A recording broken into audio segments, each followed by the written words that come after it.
रामायण की एक कथा है, अहिल्या की कथा।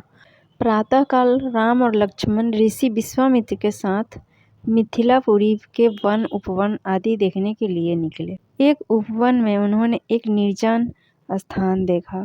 राम बोले, गुरुदेव, यह स्थान देखने में तो आश्रम जैसा है, किंतु क्या कारण है कि यहाँ कोई ऋषि मुनि या ऋषि दृष्टिगोचर नहीं हो रहे हैं। इस पर विश्वामित्र जी ने कहा, यह स्थान कभी महात्मा गौतम का आश्रम था। वे अपनी पत्नी अहिल्या के साथ यहाँ रहकर तपस्या करते थे।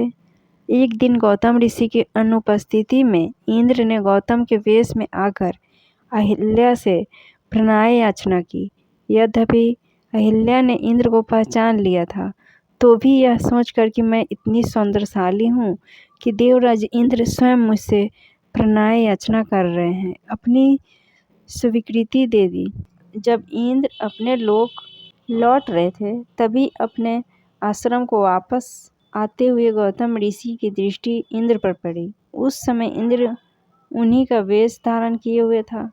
तत्काल वे सब कुछ समझ गए और उन्होंने इंद्र को शाप दे दिया। इसके बाद उन्होंने अपनी पत्नी को शाप दिया कि दुराचारिणी तू हजारों वर्ष तक केवल हवा पीकर कष्ट उठाती हुई यहाँ राख में पड़ी रहे। जब राम इस वन में प्रवेश करेंगे, तभी उनकी कृपा से तेरा उद्धार होगा। तभी तू अपना पूर्व शरीर धारण करके मेरे पास आ सकेगी। यह कहकर गौतम ऋषि इस आश्रम को छोड़कर हिमालय पर जाकर तपस्या करने चले गए।